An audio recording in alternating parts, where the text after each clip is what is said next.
Hey guys, Paul here. So, in case you've been living under a rock, Konami recently revealed the full set list for Rarity Collection 2, which was a highly anticipated reprint set that's coming out next week.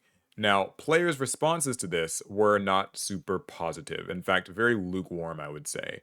Compared to Rarity Collection 1, that we're just kind of coming off of at the end of last year, which reprinted a lot of much needed staples and kind of expensive cards. The Rarity Collection 2 set list doesn't feel quite as, as striking as good on paper. There are certainly some really neat cards that people did need, but it seems like it's more fringe staples, a few kind of old school things that just get odd reprints, like some Edison stuff and that kind of thing.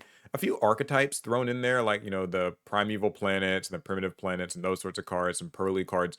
But all in all, it feels like it's like not a must buy set, right? And I'm actually not making this video to bash the product. I think it's a serviceable reprint set. It'll be for some people, not for all. Doesn't quite hit the highs of Rarity Collection 1. But I think that the real takeaway I've had has just gotten me thinking about like reprints in Yu-Gi-Oh! And sort of some of the hurdles that they run into, the Konami and players and everything, when it comes to like designing and releasing and even just announcing a reprint set. Because there's just so many factors and it's kind of tough to please everyone with these. So I just wanted to get all my thoughts out here in a video.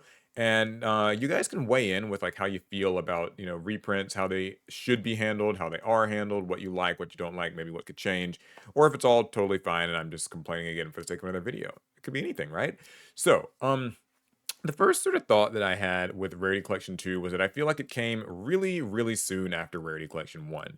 Typically, when Konami will have a sort of recurring set series, like let's say the Battles of Legend sets, or the Maze of Millennia slash Memories, or Ghost from the Past, Maximum Gold, whatever you want to call it, they'll typically be yearly, like an annual thing.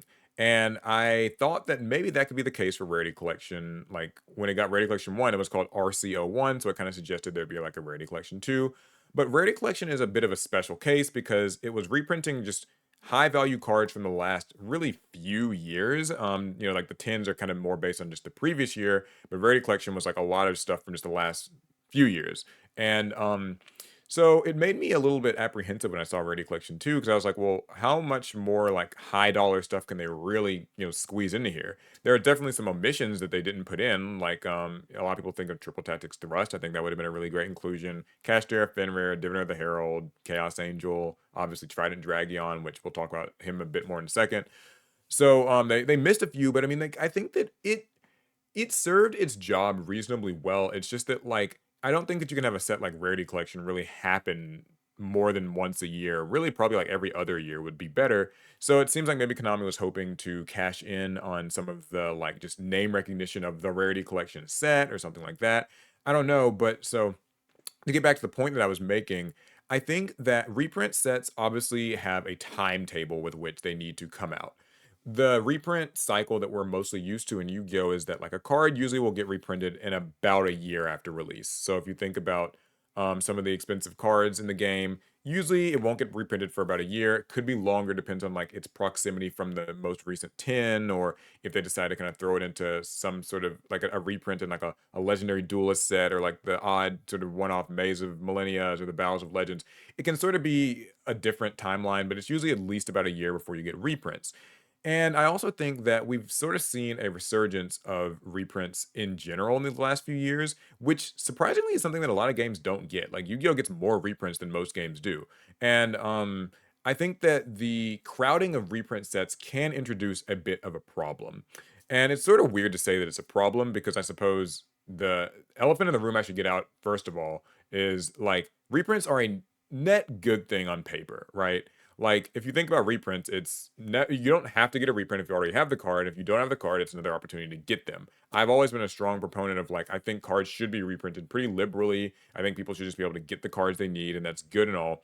But it's sort of weird when you have multiple expected reprint sets because when you look at Rarity Collection 2 and you look at like Battles of Legend, which is coming out just a month after that, and then also the tins, which will be coming out about 2.5 months after that, it's like you've got three major products that are known to be sort of big reprint sellers. And the issue that sort of comes up for me, and I think a lot of players, is that if a card isn't included in one reprint set, then you kind of know Konami chose to leave it out of that set to include in the next one. Like for instance, if you look at the blurb for Battles of Legend, what is it, Terminal Revenge this year?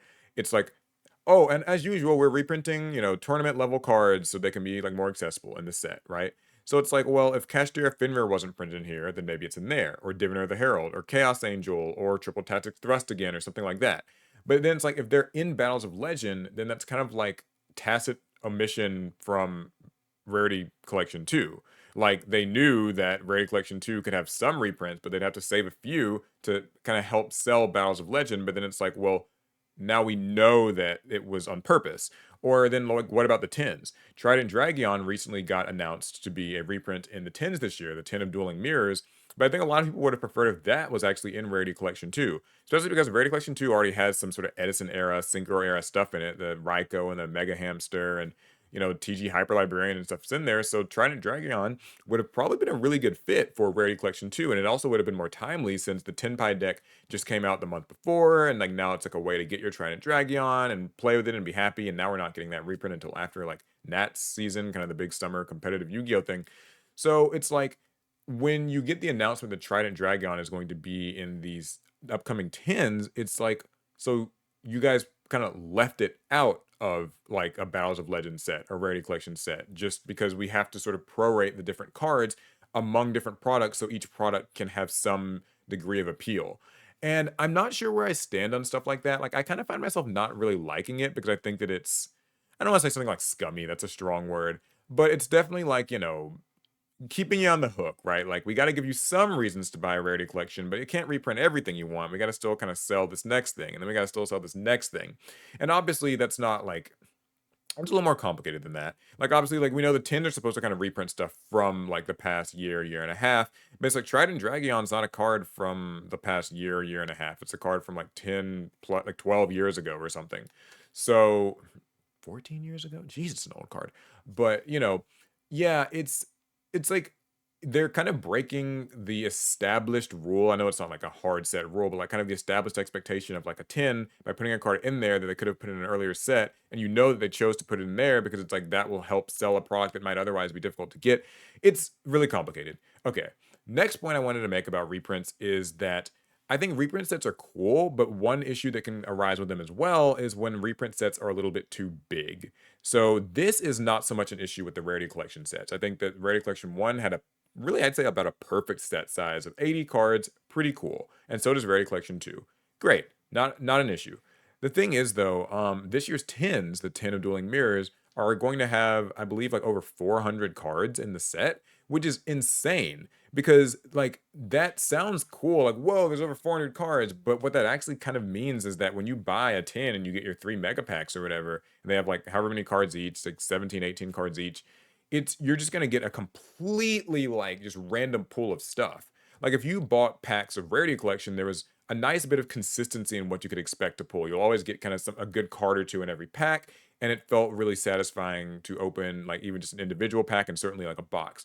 Whereas meanwhile, like with a 10, I mean, you could just open a 10 hoping to pull Try and Dragon and not pull it for like many packs. And getting any individual specific thing you're looking for gets really tough. Now, it's not as much of a problem if the set itself is full of a lot of different things you want, again, like sort of Rarity Collection was. But when it comes to these tens, it's going to be reprints of cards from like, Wild Survivors, Amazing Defenders, Valiant Smashers, and all the mainline sets, and also cards from like the structure decks, I assume will be in there because that's sort of a trend they've been doing. Among whatever else they kind of decide to import or throw in, and it's going to be like a huge pool of cards. And so when the card pool is that big, it's kind of tough to actually get what you want. It's not, I guess, like a weakness of reprints per se, but it's just that I think when you're doing reprint sets, I prefer the ones that have more concentrated card pools a little bit. It seems like the tins already have their own fair share of like structural things that have been a little less than satisfying in recent years. There's like been the removal of promo cards from tins and things like that. And now they've kind of seemed to be focusing more on archetypes released in the past year in the tins, whereas the staples get saved for stuff like Rarity Collections or maybe Battles of Legend cards. So that's a little complicated. And I don't know. I think there was one more like really big point that I wanted to make about just the overall reprint sets. What was it? I think oh, yeah, the last part is I don't like when a reprint set makes a highly sought after card still be a high rarity in the reprint set.